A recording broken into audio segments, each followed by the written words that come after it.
함께 사도신경으로 우리의 신앙을 고백하도록 하겠습니다. 네, 사도신경 띄워주시고요.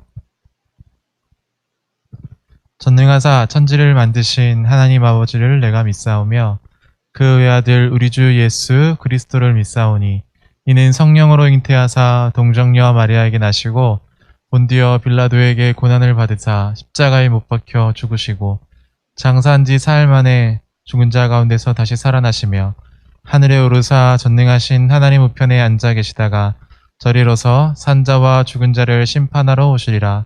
성령을 믿사오며 거룩한 공예와 성도가 서로 교통하는 것과 죄를 사하여 주시는 것과 몸이 다시 사는 것과 영원히 사는 것을 믿사옵나이다. 아멘.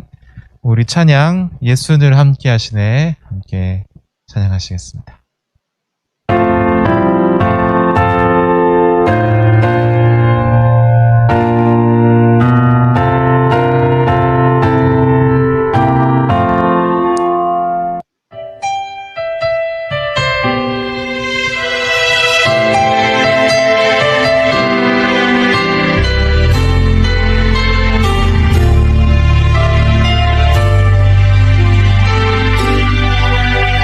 고단한 인생길 힘겨운 오늘도 예수 내 마음 아시네. 지나갈 아픔도 마주할 세상도 예수 내 마음 아시네. 고단한 인생길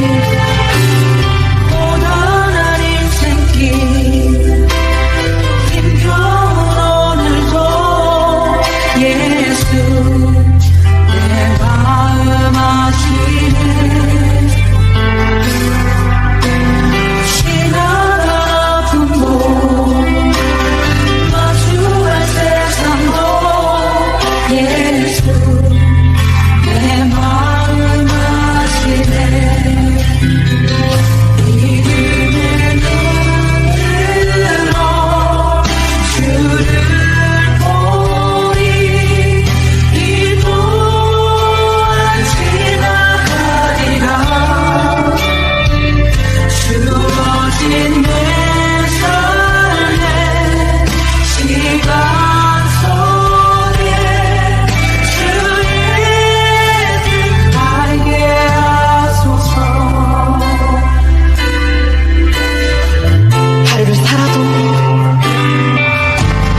하루를 살아도 기쁨으로 가리. 예수 늘 함께 하시네. 후회도 염려도 온전히 맡기리. 예수 늘 함께 하시네. 믿음의 눈 들어 주를 보리. 이 또한 지나가리라. 주어진 내 삶의 시간 속에 주의 뜻 알게 하소서. 믿음의 눈 들어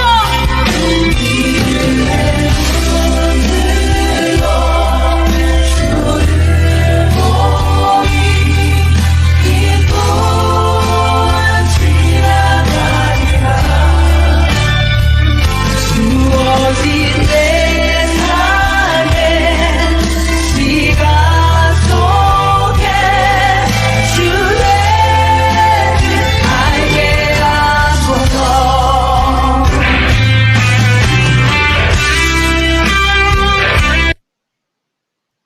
네, 이 시간 함께 기도하도록 하겠습니다.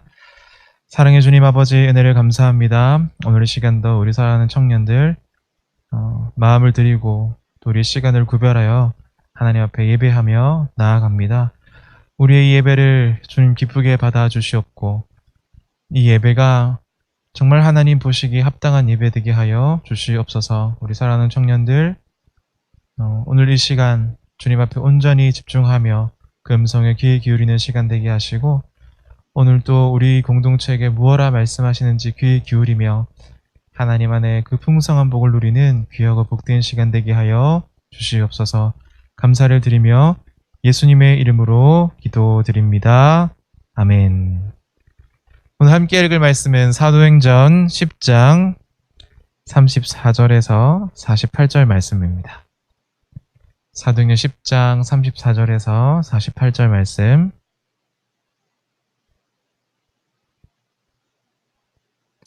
창세기 10장 34절에서 48절 말씀. 다 찾으신 줄 알고, 여기 화면은 조금 잘리네요. 그죠? 네. 사도행전 10장 34절에서 48절. 조금 길기는 하지만, 우리 함께 읽어보면 좋겠습니다. 제가 한 절, 우리 청년들이 한 절 나눠서 읽고, 마지막 48절은 함께 읽도록 하겠습니다. 그럼 제가 먼저 34절 읽겠습니다. 베드로가 입을 열어 말하되 내가 참으로 하나님은 사람의 외모를 보지 아니하시고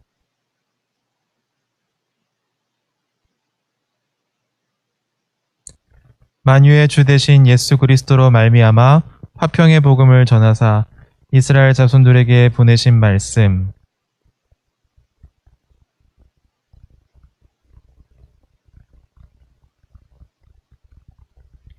하나님이 나사렛 예수에게 성령과 능력을 기름 붓듯 하셨음에 그가 두루 다니시며 선한 일을 행하시고 마귀에게 눌린 모든 사람을 고치셨으니 이는 하나님이 함께 하셨음이라.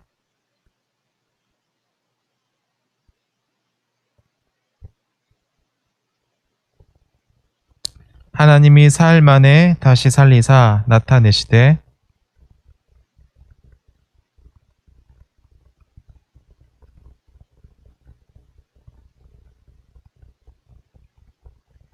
우리에게 명하사 백성에게 전도하되 하나님이 살아있는 자와 죽은 자의 재판장으로 정하신 자가 곧 이 사람인 것을 증언하게 하셨고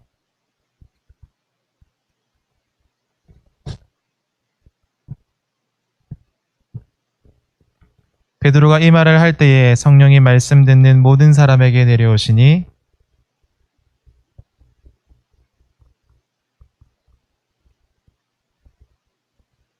이는 방언을 말하며 하나님 높임을 들음이러라.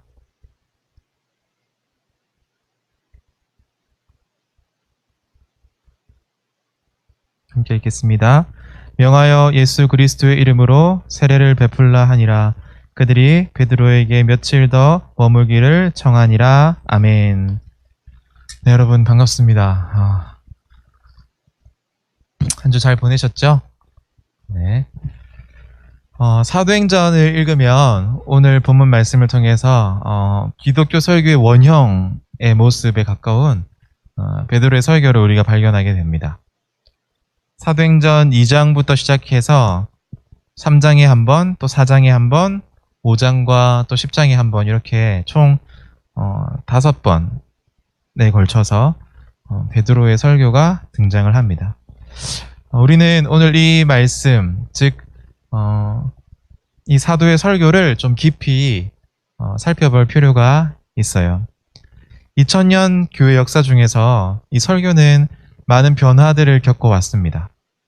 때로는 설교가 철학이 되기도 하고 또 교리가 강조되어서 교조화되기도 하고 우리의 삶이 뒷받침되지 않는다고 해서 윤리화되기도 했습니다. 그리고 때로는 우리나라의 경우인데 토속신앙이랑 또 유교적인 문화가 결합되어 가지고 귀복적인 설교가 나오기도 했었어요. 이제 이런 문제의식을 가지고 기독교 선포의 어떤 원형으로서의 사도의 설교를 우리가 한번 살펴보려고 합니다. 34절과 35절에 보면 누구에게나 라고 말하면서 보편성에 대해서 말해요. 35절에 보면 의를 행하는 사람은 다 받으시는 줄을 깨달았다. 이 복음의 보편성에 대해서 말을 합니다. 그리고 36절과 37절에서는 복음의 성격과 그 화평에 대해서 말해요. 복음이 어떤 성격을 가지냐면 36절에 보니까 화평의 복음, 화평의 성격을 가졌다라고 말해요. 그것이 바로 복음이다라고 말을 하고 있습니다. 그리고 이 복음은 그리스도로부터 전파되어지고 이스라엘 자손과 온 유대와 두루 이 복음이 널리 증거되어졌다라고 말하죠. 그리고 이 복음의 확장성에 대해서 또한 말하고 있습니다. 38절은 전파된 내용이 37절 하반절에 나오고 그리스도의 행적, 그리스도의 행하심에 대해서 말하고 있죠. 그리고 39절부터 42절은 우리가 이 일의 증인이고 어떤 일의 증인이라면 예수 그리스도의 죽으심과 부활 그리고 우리들에게 즉 사도들에게 먼저 나타나셨다라는 것을 말하고 있고 또 우리로 하여금 이 복음을 증거하게 하셨다라고 말을 합니다. 마지막으로 43절에 우리 사도들뿐만 아니라 모든 선지자들도 이 복음을 증거하고 예수 그리스도로 말미암은 사조에 대해서 말했다라고 말해요. 이게 바로 이 사도의 설교입니다. 어떤 핵심적인 내용들이 담겨 있는지를 지금 잠깐 살펴본 거예요. 그래서 이 내용들을 좀 요약해서 정리해 보면 베드로의 설교의 핵심은 뭡니까? 바로 십자가의 죽으심과 부활 그리고 예수 그리스도를 통한 죄 사함 이것이 바로 이 베드로의 설교 즉 이 선포의 핵심이라고 말할 수 있습니다. 더 짤막하게 요약하면 이것이 바로 복음의 핵심입니다. 이 사도들의 설교와요 오늘날의 설교자들의 설교와는 조금 차이점이 있어요. 즉 양면성 같은 게 있습니다. 연속성과 불연속성이 있는데요. 선포의 핵심은 동일해요. 지금도. 둘 다 성령을 의지해서 설교합니다. 그렇게 행하여지죠. 이것은 연속적인 면에 해당되는 거고요. 하지만 불연속적인 면도 있습니다. 이 당시, 즉 사도행전 당시에 이 사도들은요, 계시의 기관이었어요. 사도들은 성경을 쓰기도 하고 치유를 행하기도 하고 권능을 드러내기도 했죠. 그렇죠? 그래서 이 사도들의 설교에는요, 오류가 없었어요. 하나의 잘못된 점도 없었습니다. 그런데 오늘날의 설교자들의 설교는 어떨까요? 항상 오류에 직면할 가능성이 있어요. 제가 이렇게 여러분들한테 말씀드리지만 저는 언제든지 오류를 범하거나 실수할 가능성이 있습니다. 왜냐하면 저는 사도가 아니기 때문에. 이것이 바로 우리가 지금 읽고 있는 이 사도행전의 연속성과 불연속성이에요. 저도 성령을 의지하여 설교하지만 오류가 있을 수 있어요. 하지만 사도들의 설교는 오류가 없었다라는 말입니다. 그래서 이 오늘날의 설교자들은 처음부터 끝까지 하나님의 능력을 의지하고 겸손하게 자신을 부인하면서 성령을 의지하는 태도가 굉장히 중요하죠. 또한 설교를 듣는 성도들, 회중들도 늘 이 말씀이 올바로 선포되어질 수 있도록 무엇을 할 수 있을까요? 기도할 수 있는 거예요. 성령을 힘입어서 기도하는 거예요. 오늘 우리 사랑하는 목사님, 또 전도사님 말씀을 통해서 하나님의 은혜가 임할 수 있도록 도와주시옵소서. 올바른 말씀이 선포되어질 수 있도록 도와주시옵소서. 오류가 있다 하더라도 그 오류는 최소화시켜 주시고 오직 하나님만 드러나게 역사하여 주시옵소서라고 기도로 그 설교자들을 도울 수 있다라는 말입니다. 이 바람직한 말씀의 선포는요, 외적으로 복음이 말로만 우리에게 이르는 것이 아니라 오직 능력과 성령과 큰 확신으로 되어질 때에 사실은 이것이 더 놀랍게 이루어지는 것이에요. 내적으로는 하나님의 말씀을 받을 때에 사람의 말로 받지 않고 하나님의 말씀으로 받고 또 그 말씀이 우리 믿는 자들에게 역사할 때에, 우리 속에서 역사할 때에 그 복음은 온전히 이루어지는 겁니다. 우리가 1, 2부 예배 담임 목사님을 통해서 또 청년부 예배를 통해서 또 부서에서 섬기시는 분들은 부서에서 많은 설교들을 듣죠. 뿐만 아니라 요즘에 유튜브나 여러 방송 채널을 통해서 설교를 들을 기회가 굉장히 많이 있습니다. 그런데 우리가 단순히 사람의 말로 이해하면 안 된다고 오늘 말하고 있는 거예요. 성령의 능력을 힘입어서 하나님의 말씀으로 우리가 이것을 받아들이도록 힘써야 하고, 또한 우리 가운데 그 말씀이 역사해야 된다라고 말하고 있는 것입니다. 그러니까 지난 시간에 우리가 살펴봤던 것처럼 고넬료의 태도가 사실은 우리한테 굉장히 필요한 거예요. 사도행전 10장 우리가 읽진 않았지만 이 앞절에 33절에 보면 이제 우리는 주께서 당신에게 명하신 모든 것을 듣고자 하여 다 하나님 앞에 있나이다 라고 지난주에 말씀을 드렸어요. 그런 자세와 태도로서 말씀을 경청하는 것이죠.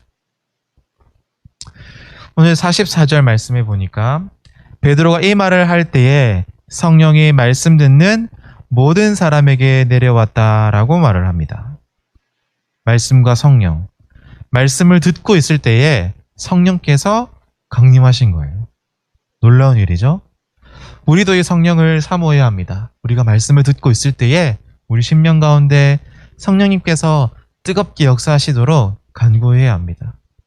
그런 능력을 힘입기를 우리가 원해야 하는 것이죠. 어떻게 해야 이런 능력을 힘입는 일이 가능할까? 금식을 열심히 하면 될까? 아니면 율법을 잘 준수하면 될까요? 선행을 하면 될까요? 내 양심에 따라 선하게 행동하면 될까요? 그런데 오늘 이 말씀에서는 우리에게 무엇이라고 말씀하시죠? 성령이 말씀을 듣는 모든 사람들에게 내려오셨다라고 말을 해요. 다른 그 어떤 것이 아니라 말씀을 들을 때.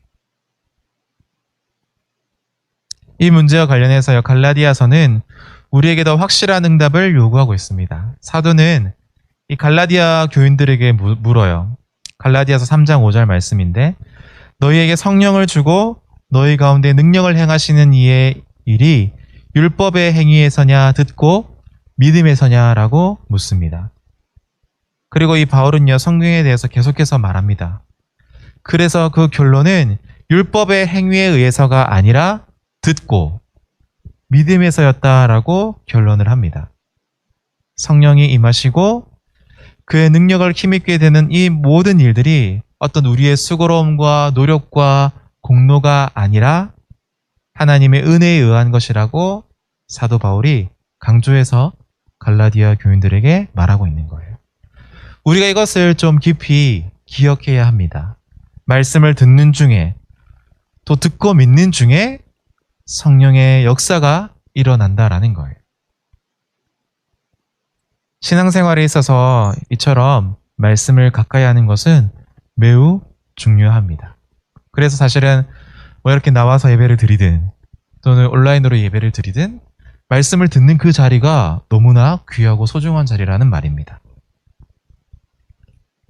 교회에서 이루어지는 여러 목회 사역들이 있어요. 다양한 모습들이 있습니다. 그런데 결국엔 성경을 살펴보면 세 가지 정도로 요약이 돼요. 첫 번째는 선포, 두 번째는 교훈, 그리고 세 번째로는 위로와 권면입니다. 선포는 시작에 해당해요. 출발점이라고 말씀드릴 수가 있습니다. 그리고 교훈은 그러한 점으로부터 연결되는 어떤 확장성 같은 거예요. 우리의 삶을 더 풍성하게 만들어주죠. 그리고 위로와 권면을 통해서 다시 출발점으로 돌아옵니다. 선포하고 교훈하고 위로하고 권면하는 일들이 처음엔 작은 점에서 시작해서 점점점 확장되는 거예요. 선포를 통해서 예수 그리스도, 주 예수님을 믿으라라는 도전들이 우리에게 주어집니다. 교훈을 통해서는 믿음의 그 근거점으로부터 우리가 무엇을 행해야 할지를 알려주십니다. 계속해서 이어지는 성과 같이요, 그렇게 우리에게 알려주십니다. 하지만 여기서 멈추는 것이 아니라 그리스도인들은 이 땅의 험난한 세월들을 살다 보면 세상의 죄악과 더불어서 투쟁하는 삶을 살아갈 수밖에 없어요. 때론 실패하고 넘어지고 낙담하고 아파할 때도 있는 거죠. 또 좌절하고 절망에 빠져서 넘어질 수도 있습니다. 엎드려질 수도 있고요.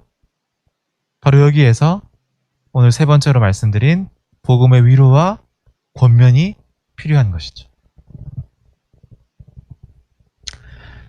고린도전서에서는요. 12장 3절에서 이렇게 말합니다. 누구든지 성령으로 하지 아니하고는 누구든지 예수를 주라고 할 수 없다라고 말합니다.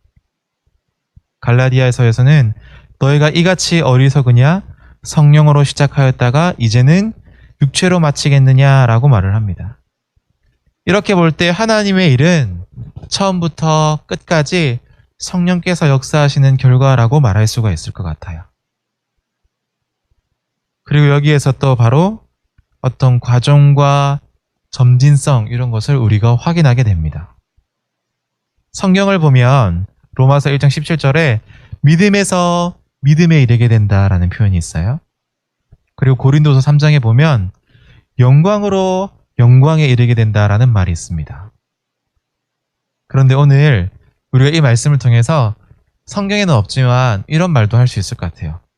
성령으로 성령에 이르게 된다. 에스겔서 47장에 보면 성전 문 밑에서 흘러나오는 생명수에 대해서 이야기를 합니다.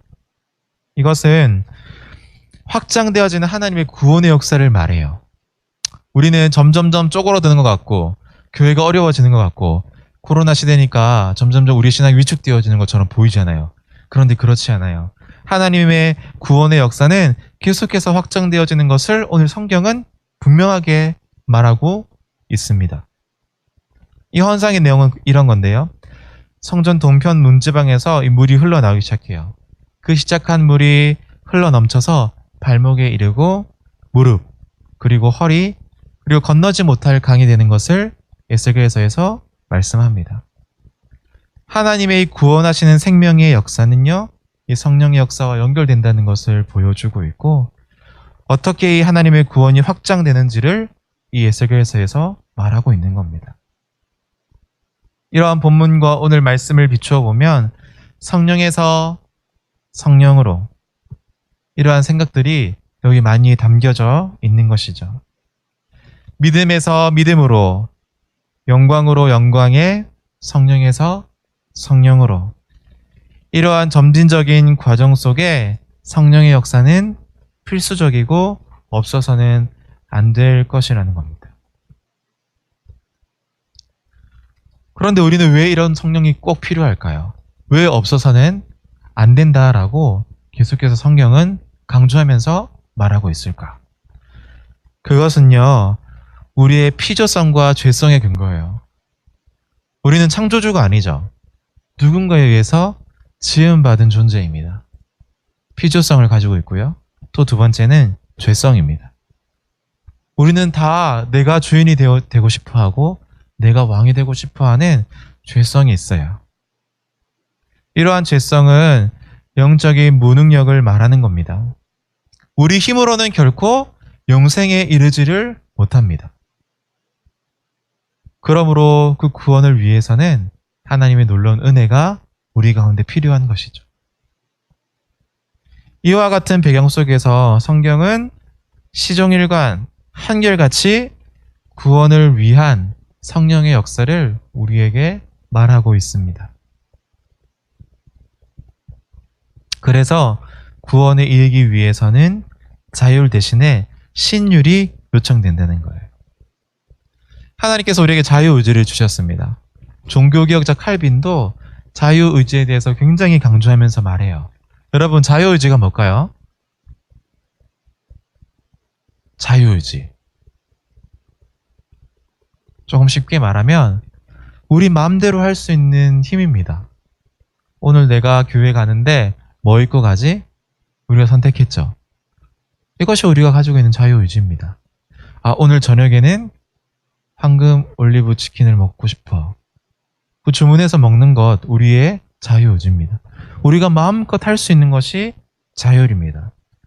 그런데 그리스도인들은 그런 자유의지를 넘어서 신율이 요청된다고 말하는 거예요. 이 신율은 뭐냐면 하나님 앞에 온전히 의지하는 삶, 이것을 신율이라고 말해요. 자율보다 더 높은 차원의 순종함입니다. 그러니까 뭐 이것도 못하고 저것도 못하고 이런 것을 말하는 것이 아니라 더 고상한 차원의 하나님 앞에 순종함을 말하고 있는 거예요.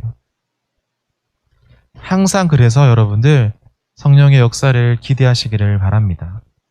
그러나 말씀과 함께 하시는 성령의 역사를 의지하셨으면 좋겠어요. 어떤 교단에 가보면 성령을 엄청 강조해요. 그런데 말씀을 강조하지 않아요. 우리가 여러 경험들을 할 수 있어요. 성령 안에서. 신비한 경험들도 할 수 있습니다. 그런데 그것을 늘 어디에 비춰봐야 될까요? 그러한 우리의 경험들을, 신비한 경험들을 말씀에 비춰봐야 돼요. 말씀에. 말씀에 비춰보고 말씀에 그 내용이 없으면 사실은 그것은 잘못된 경험일 수 있어요. 그래서 성령과 말씀은 늘 함께합니다. 말씀과 함께 하시는 성령의 역사를 그래서 우리는 의지해야 해요. 오늘 우리가 앞에서 살펴봤지만 말씀을 들을 때에 성령이 모든 사람에게 임했다라고 말하고 있습니다. 말씀과 성령은 함께 역사합니다. 거듭남도, 믿음도, 의롭다함도, 거룩하게 됨도 모두가 다 말씀과 더불어서 역사하시는 성령의 사역의 결과예요.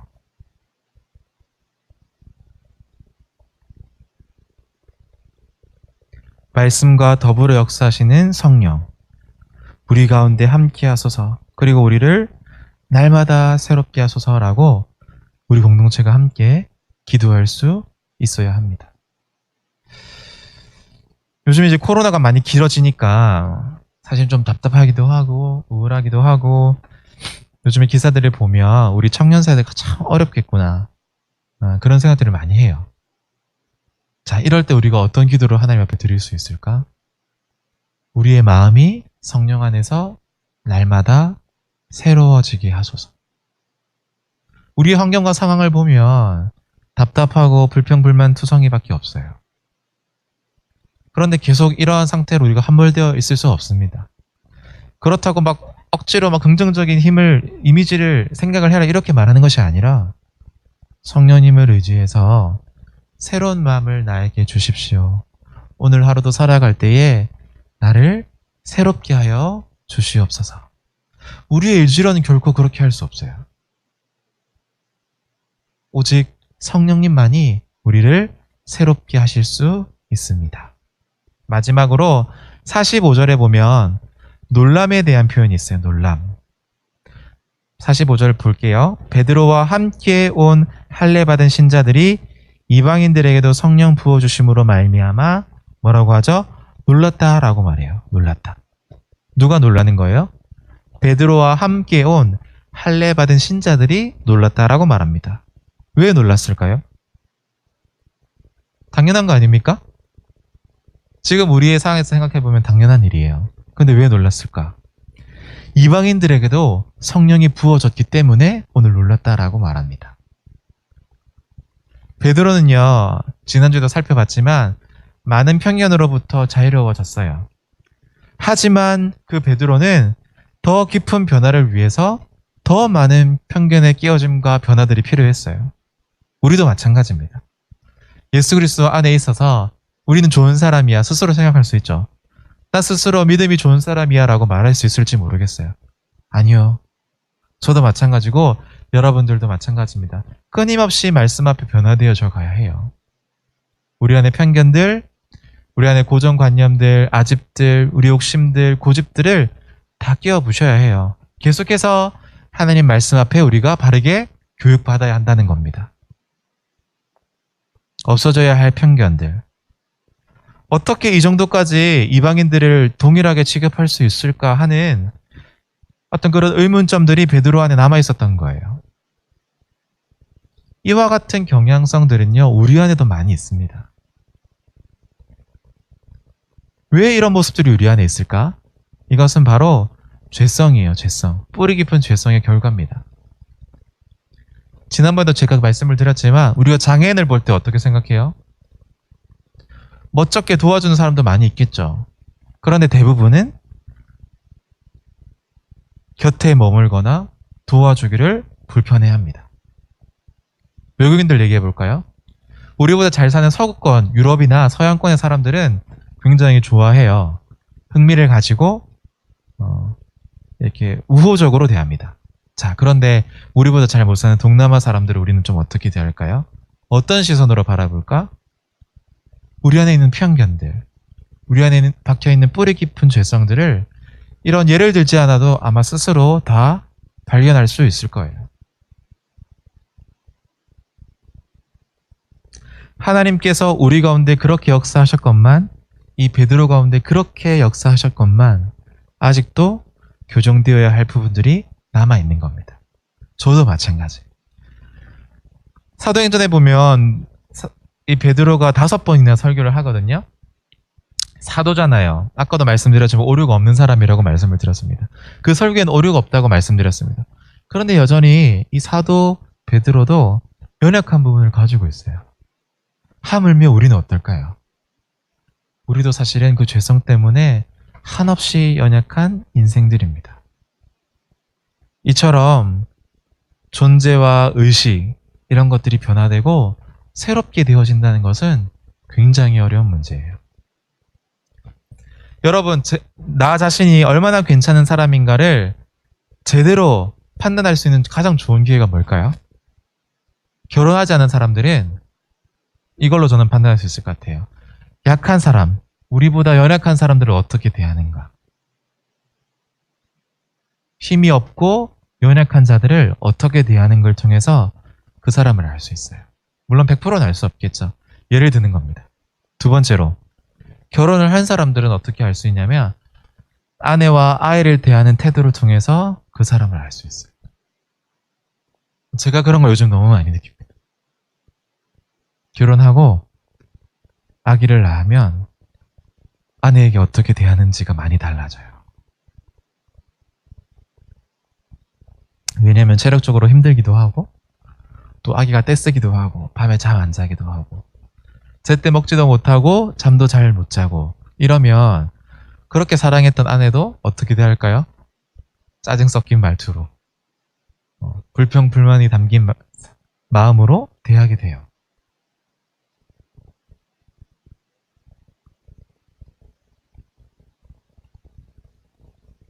우리가 인간 평등, 또 요즘에는 인권에 대해서 많이 얘기를 합니다.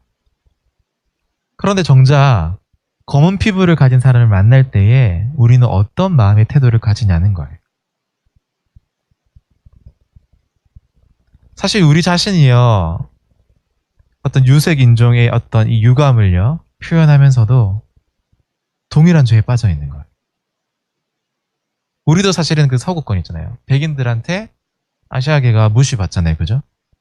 그런데 반대로 또 생각해보면 우리가 흑인들을 또 무시한 태도들을 되게 많이 가지고 있거든요.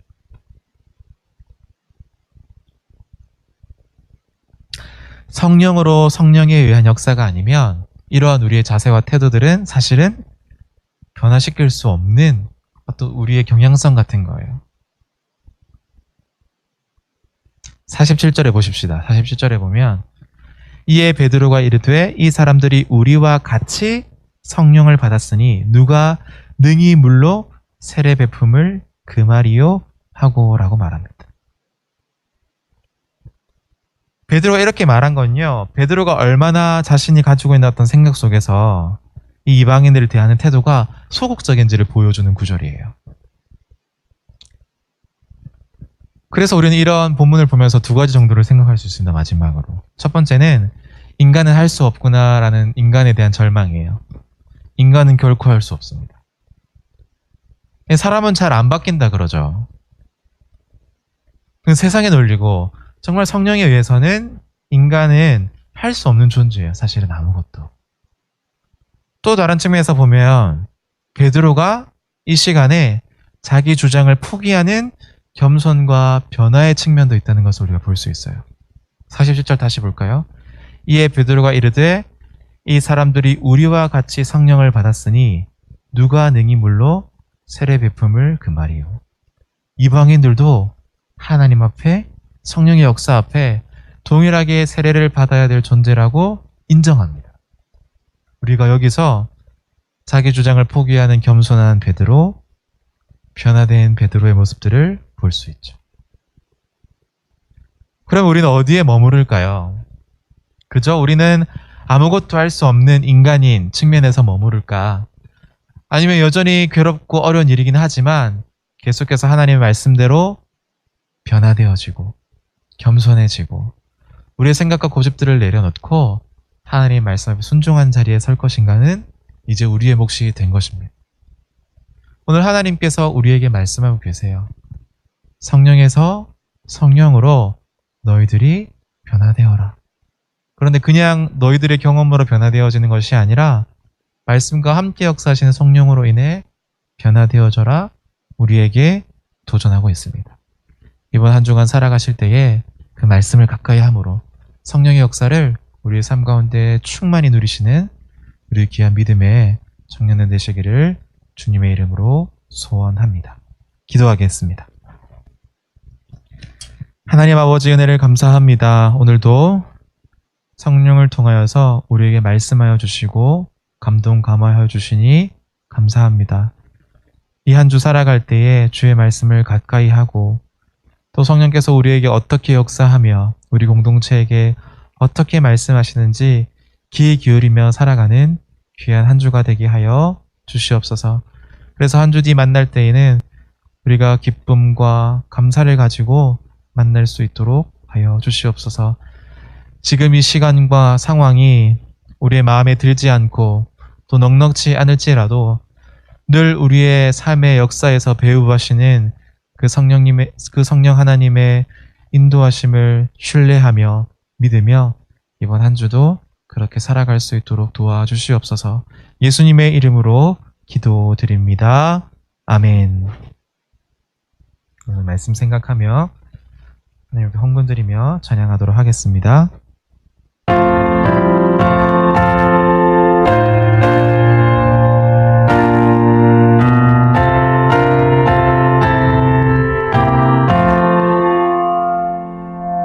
주께서 주시는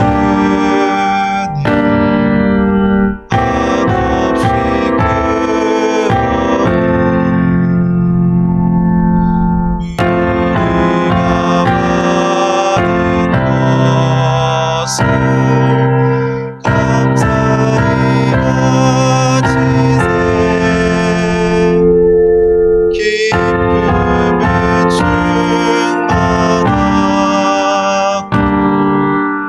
소망은 불변해 정성과 마음을 다해 경배를 드리세. 드려진 헌금을 위해서 기도하겠습니다. 사랑의 주님 아버지, 우리가 함께 고백했던 이 찬양처럼 우리의 감사를 담아 하나님 앞에 구별하여 헌금 드리오니 이 헌금 하나님 기쁘게 받아주시고 하나님의 뜻대로 하나님의 영광 위에 사용하여 주시옵소서. 드린 손길마다 하나님께서 기억하여 주시고 날마다 말씀을 가까이 하여 성령의 충만함으로 하나님께 영광 돌리는 삶 살아가는 믿음의 귀한 지체들이 다 되어질 수 있도록 도와주시옵소서. 코로나19가 길어지고 있지만 우리 가운데 역사하시는 성령을 힘입어 늘 새롭게 되어지는 은혜가 우리 삶 가운데 있도록 도와주시옵소서. 감사를 드리며 예수님의 이름으로 기도드립니다. 아멘. 주기도문으로 모든 예배를 마치도록 하겠습니다. 하늘에 계신 우리 아버지여, 이름이 거룩히 여김을 받으시오며 나라의 마옵시며 뜻이 하늘에서 이룬 것 같이 땅에서도 이루어지이다. 오늘날 우리에게 일용할 양식을 주옵시고 우리가 우리에게 죄 지은 자를 사하여 준 것 같이 우리 죄를 사하여 주옵시고 우리를 시험에 들게 하지 마옵시고 다만 악에서 구하옵소서. 내게 나라와 권세와 영광이 아버지께 영원히 있사옵나이다. 아멘. 네, 감사합니다. 광고하도록 하겠습니다. 겨울 수련회가 끝나고 저희 임원들과 함께 또 부장님과 함께 좀 의논을 해봤는데 이렇게 가다가 저희 개편이 안 될 것 같아서 2021년 새롭게 개편이 안 될 것 같아서 조금 어려울 수도 있지만 지혜를 모아서 온라인 줌으로 총회를 하려고 합니다. 그래서 오늘 공지를 하고 다음 주죠. 3월 7일 첫째 주에 새 임기가 이렇게 새 임원단이 시작할 수 있도록 저희 기도하면서 준비하고 있습니다. 자, 일주일 전에 알려드리는 거니까 여러분들 꼭 예배 후에 줌으로 한 번도 빠짐없이 참석해 주시고 은혜로운 총회가 될 수 있도록 우리 2021년 청년부를 또 귀하게 이끌어갈 지체들이 잘 세워질 수 있도록 함께 기도해 주시기를 바라고 또 그날 당일날 이렇게 자원해서 또 섬겨 주실 분들은 시작할 때 또 말씀해 주시면 되니까 함께 일주일 동안 기도해 보시고 또 잘 참여해 주시면 좋을 것 같습니다. 문의사항은 저나 또 임원들에게 말씀해 주시면 됩니다. 나머지 중요한 광고들은 주보를 참조해 주시고 이어서 지금 43분이니까요. 53분에 각 목장 모임 진행하도록 하겠습니다. 이상입니다.